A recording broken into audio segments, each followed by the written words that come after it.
நிறைய பழங்கள், பழ வகைகளை உண்பதால் என்னென்ன மருத்துவ குணங்கள்? இதுல முக்கியமாக கொய்யா மற்றும் கொய்யா இலைகள் என்ன மருத்துவ குணங்கள் இருக்கு? கொய்யாப்பழம் சொல்றது எளிமையாக எல்லா இடங்கள்லையும் கிடைக்கக்கூடிய நம்ம நாட்டு கனி. சிலருக்கு இந்த மலச்சிக்கல் தொந்தரவு இருக்கும். இந்த மலச்சிக்கல் தொந்தரவு இருந்ததுன்னா அது தீர்ப்பதற்கு கொய்யா ரொம்ப சிறந்தது.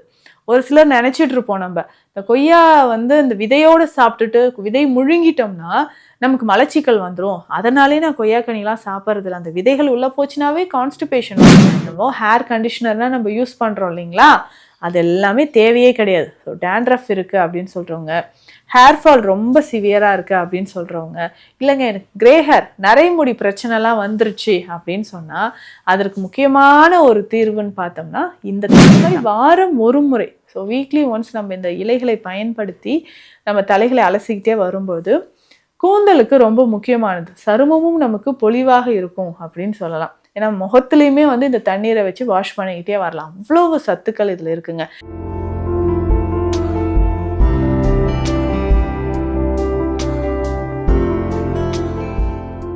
வணக்கம், நான் டாக்டர் நித்யா, சித்தா ஃபிசிஷியன்.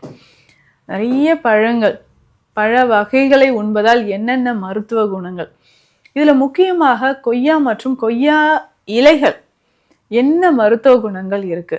கொய்யாப்பழம் சொல்றது எளிமையாக எல்லா இடங்கள்லையும் கிடைக்கக்கூடிய நம்ம நாட்டு கனி அப்படின்னு சொல்லலாம்.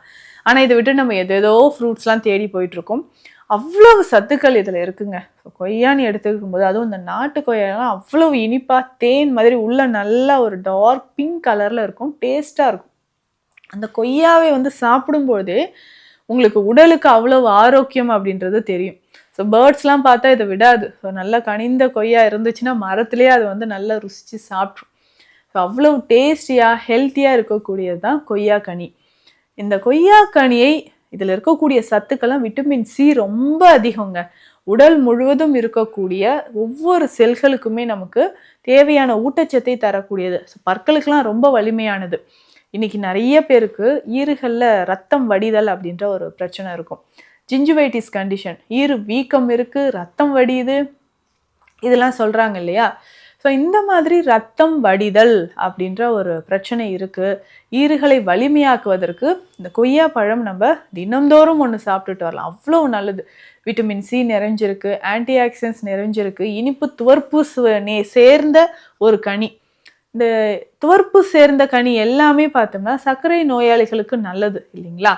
ஸோ அந்த கொய்யா கொஞ்சம் கனிந்த நிலையில் இருக்கும்போது இதை டெய்லி ஒன்று நம்ம சாப்பிட்டுட்டு வந்தோம்னாலும் ஸோ சர்க்கரை நோயாளிகளுக்கு வலிமை தரக்கூடியது. நம்ம குடல் பகுதியில் அந்த ஆரோக்கியத்தை தீர்மானிக்கிறதுக்கு நமக்கு கொய்யா மிக சிறந்ததாக இருக்குது அப்படின்னு சொல்லலாம்.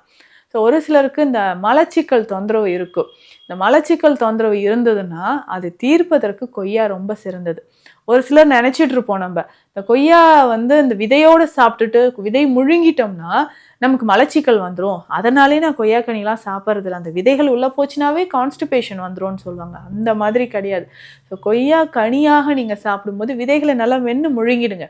ஸோ அதில் இருக்கக்கூடிய ஃபைபராக இருக்கட்டும், ஆன்டி ஆக்சிடென்ட்ஸாக இருக்கட்டும், உங்களுடைய இன்டெஸ்டைன், லார்ஜ் இன்டெஸ்டைனுக்கு ரொம்ப ரொம்ப முக்கியம். குடல் ஆரோக்கியமாக இருப்பதற்கும் மலச்சிக்கல் இல்லாமல் இருப்பதற்கும் உங்களுக்கு கொய்யா கனி ரொம்ப ரொம்ப சிறந்தது. இந்த கொய்யா கனியில் இருக்கக்கூடிய ஃப்ளேவனாய்ட்ஸ் ரொம்ப முக்கியமானதுங்க. இதில் இருக்கக்கூடிய பொட்டாசியம் சத்துக்களும் பார்த்தீங்கன்னா இதயத்திற்கு ரொம்ப நல்லது. ஹார்ட் பீட்டு மிஸ் ஆகுது, ஹார்ட்டில் வீக்காக இருக்குது, ட்ரிபிள் வேல்வ் டிசீஸ்லாம் சொல்லும், மிட்ரல் வேல்வ் ப்ரொலாப்ஸ்லாம் சொல்லும். ஸோ கொரோனரி ஆர்டரி டிசீஸ் இந்த மாதிரி பிரச்சனை இருக்கிறவங்க தினமும் ஒரு கொய்யா, அதாவது இதயம் தொடர்பான பிரச்சனைகள் இருக்கிறவங்க தினமும் ஒரு கொய்யா கனியை தாராளமாக நீங்கள் சாப்பிட்டுட்டு வரணும். அது ரொம்ப ரொம்ப முக்கியமானதும் கூட. ஸோ இதை தாண்டி பெண்கள் நிறைய பேருக்கு இருக்கக்கூடிய அந்த பீரியட்ஸ், ஸோ இர்ரெகுலர் பீரியட்ஸ் இருக்குன்னா அதை சரி செய்கிறதுக்கு உங்களுக்கு கொய்யா ரொம்ப சிறந்ததுங்க. ஸோ நான் எக்ஸஸாக ப்ளீடிங் ஆகுது அப்படின்னு சொன்னாலும், ஸோ ப்ளீடிங் அதிகமாக போயிட்டே இருக்குது, இல்லைங்க எனக்கு கண்ட்ரோல் ஆகாமல் ப்ளீடிங் இருக்குது, இந்த மாதிரி இருக்கிறவங்களுக்கு கொய்யா ரொம்ப சிறந்தது. அப்போ ரெகுலராக இந்த கொய்யா நீங்கள் பயன்படுத்திக்கிட்டே வரும்பொழுது இர்ரெகுலர் பீரியட்ஸாக இருக்கட்டும், இது எல்லாமே நமக்கு சரியாக ஆரம்பிச்சிடும். அப்போது இந்த கொய்யா இலைகளை நம்ம எப்படிங்க பயன்படுத்தலாம்? இலைகளுக்கும் ஏதாவது மருத்துவ குணங்கள் இருக்கா அப்படின்னு கேட்டிங்கன்னா நிச்சயமாக இருக்குது. கொய்யா இலைகளில் பார்த்தோம்னா அதில் இருக்கக்கூடிய டேனின்ஸ் நல்ல ஒரு துவர்ப்பு சுவை, இதை நம்ம பயன்படுத்திக்கிட்டே வரும்பொழுது சர்க்கரை அளவு நமக்கு குறையும். ஸோ கொய்யா இலையை வந்து தேநீராக டெய்லி காலையில் நம்ம பயன்படுத்தலாம். சர்க்கரை நோய் இருக்கிறவங்க காஃபி டீக்கு பதிலாக இந்த இலைகளை பறித்து போட்டு, ஸோ இந்த இலைகளோட ஒரு 2-3 இலைகளை போட்டு ஒரு 1/2 ஸ்பூன் சீரகமும் போட்டு நல்லா பாயில் பண்ணிவிட்டு அந்த இலைகளோட அந்த தேநீரை குடிச்சிக்கிட்டே வரணும். ஸோ கொய்யா இலை டீ அப்படின்னு சொல்கிறது இதை குடிக்கும் பொழுது கட் ஹெல்த்துக்கே ரொம்ப நல்லதுங்க. ஸோ குடல் பகுதியில் இருக்கக்கூடிய கழிவாக இருக்கட்டும், இல்லை நம்ம நிறைய பேருக்கு இருக்கக்கூடிய அந்த கான்ஸ்டிபேஷன் பிரச்சனை, அல்சர் தொடர்பான பிரச்சனைகள், சர்க்கரை நோய் தொடர்பான பிரச்சனைகள், இது சரியாகிறதுக்கும் நமக்கு கொய்யா இலை ரொம்ப முக்கியமாக பயன்படுது. அப்போ ரெகுலராக கொய்யா இலை தேநீர் குடிக்கும்பொழுது வெயிட் லாஸ் ஆகிறது, நம்ம குடலில் இருக்கக்கூடிய கழிவுகள் வெளியேறது, சர்க்கரை நோய் தொடர்பான பிரச்சனைகள், முக்கியமாக இந்த கொய்யா இலைகளை தண்ணீரில் போட்டு கொதிக்க வைத்து அந்த தண்ணீரில் நம்ம வந்து வாய் கொப்பளிச்சுக்கிட்டே வரணும். ஸோ தண்ணீரில் வாய் கொப்பளிச்சுக்கிட்டே வரும்பொழுது ஈறு வீக்கம், ஈரிலிருந்து ரத்தம் கசிதல், இது நமக்கு குணமாக ஆரம்பிக்குது. அதோடு மட்டும் இல்லாமங்க, நிறைய பேருக்கு இந்த குரல் கம்மல் பிரச்சனை இருக்கும். இந்த குரல் கம்மல் பிரச்சனைக்கும் கொய்யா இலைகளை தண்ணீரில் போட்டு நல்லா நம்ம வாய் கொப்பளிச்சுட்டே வரும்பொழுது குரல் கம்மல் பிரச்சனையும் குணமாகுது. இதில் முக்கியமான இன்னொரு விஷயம், ஒரு 2-3 லிட்டர் தண்ணீர், அதில் வந்து கொய்யா இலைகள் ஒரு 2 கைப்பிடி அளவு வேப்ப இலைகளும் போட்டுருங்க. போட்டு நல்லா பாயில் பண்ணணும். ஸோ பாயில் பண்ணிவிட்டு இந்த தண்ணீரை நம்ம என்ன பண்ணணும்னா, தலைக்கு நம்ம குளிச்சு முடிச்சுட்டு இந்த தண்ணீரில் தலையை அலசிட்டு அப்படியே விட்டுருணுங்க. என்னவோ ஹேர் கண்டிஷனர்னால் நம்ம யூஸ் பண்ணுறோம் இல்லைங்களா, அது எல்லாமே தேவையே கிடையாது. ஸோ டேண்ட்ரஃப் இருக்குது அப்படின்னு சொல்கிறவங்க, ஹேர் ஃபால் ரொம்ப சிவியராக இருக்குது அப்படின்னு சொல்கிறவங்க, இல்லைங்க எனக்கு கிரே ஹேர் நரைமுடி பிரச்சனைலாம் வந்துருச்சு அப்படின்னு சொன்னால் அதற்கு முக்கியமான ஒரு தீர்வுன்னு பார்த்தோம்னா இந்த தண்ணீர் தான். அப்போ கொய்யா இலையும் வேப்ப இலையும் போட்டு நல்லா நம்ம கொதிக்க வச்சிடணும். ஸோ கொதிக்க வச்சு அந்த தண்ணீரில் நம்ம ஹேர் வாஷ் பண்ணதுக்கப்புறம் இதையும் நம்ம தண்ணீரில் அலசிக்கிட்டே வரணும். இந்த மாதிரி வாரம் ஒரு முறை, ஸோ வீக்லி ஒன்ஸ் நம்ம இந்த இலைகளை பயன்படுத்தி நம்ம தலைகளை அலசிக்கிட்டே வரும்போது கூந்தலுக்கு ரொம்ப முக்கியமானது, சருமமும் நமக்கு பொலிவாக இருக்கும் அப்படின்னு சொல்லலாம். ஏன்னா முகத்துலையுமே வந்து இந்த தண்ணீரை வச்சு வாஷ் பண்ணிக்கிட்டே வரலாம். அவ்வளவு சத்துக்கள் இதில் இருக்குங்க.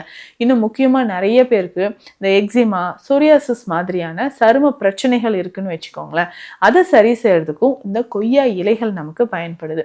அதற்கு என்னங்க பண்ணலாம் அப்படின்னு கேட்டிங்கன்னா, இந்த கொய்யா இலைகளை தண்ணீரில் போட்டு இதே மாதிரி பாயில் பண்ணி மூட்டுக்கல்ல அந்த எக்ஸிமா இருக்குது, சொரியாசிஸ் இருக்குது, ட்ரை ஸ்கின் ப்ராப்ளம் இருக்குது அப்படின்னா அதை சரி செய்கிறதுக்கு இந்த தண்ணீரை அந்த இடத்துல நம்ம அப்ளை பண்ணிக்கிட்டே வரலாம். இல்லை இந்த தண்ணீரை விட்டு நம்ம வாஷ் பண்ணணும்.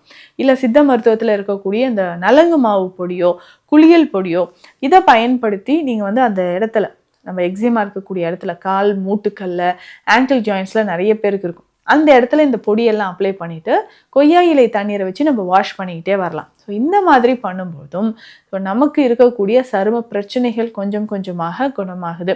ஸோ கொய்யா அப்படின்னு சொல்லும்பொழுது ரொம்ப முக்கியமானதுங்க. ஸோ இதில் இருக்கக்கூடிய அந்த தோற்பு சக்தி, பற்களுக்கு, நமக்கு வயிறு புண்ணு இருக்குது, இர்ரெகுலர் பீரியட்ஸ் இருக்குது, இல்லை சர்க்கரை நோயை கட்டுப்படுத்த தேவையில்லாத நம்ம உடலில் லிப்போமான்னு சொல்கிற கொழுப்பு கட்டிலாம் இன்றைக்கி நிறைய பேருக்கு இருக்கும். தேவையில்லாத இந்த கொழுப்புகள் வந்து உடலில் சேர்ந்து இருந்துச்சுன்னா அதை சரி செய்கிறதுக்கும் இந்த கொய்யா தினம்தோறும் நம்ம சாப்பிட்லாம். கொய்யா இலை தேநீரை சூடாக வைத்து அந்த கட்டிகள் இருக்கக்கூடிய இடத்துல நம்ம ஒற்றம் கொடுத்துக்கிட்டே வரும்பொழுதும் கட்டிகளோட அளவு நமக்கு குறையும். ஸோ ரெகுலராக இதை நீங்கள் ஃபாலோ பண்ணிட்டு வாங்க. தினம்தோறும் ஒரு கொய்யா கனி எடுக்கிறது, கொய்யா இலை தேநீர் எடுக்கிறதும் உடலுக்கும் நிறைய ஆரோக்கியத்தை தருது. இந்த மாதிரி பயனுள்ள மருத்துவ தகவல்களுக்கு நம்ம பேஜை ஃபாலோ பண்ணுங்கள். சித்த மருத்துவம் தொடர்பான மருத்துவ ஆலோசனைகளுக்கு ஸ்க்ரீனில் இருக்கிற நம்பருக்கு காண்டாக்ட் பண்ணுங்கள். நன்றி.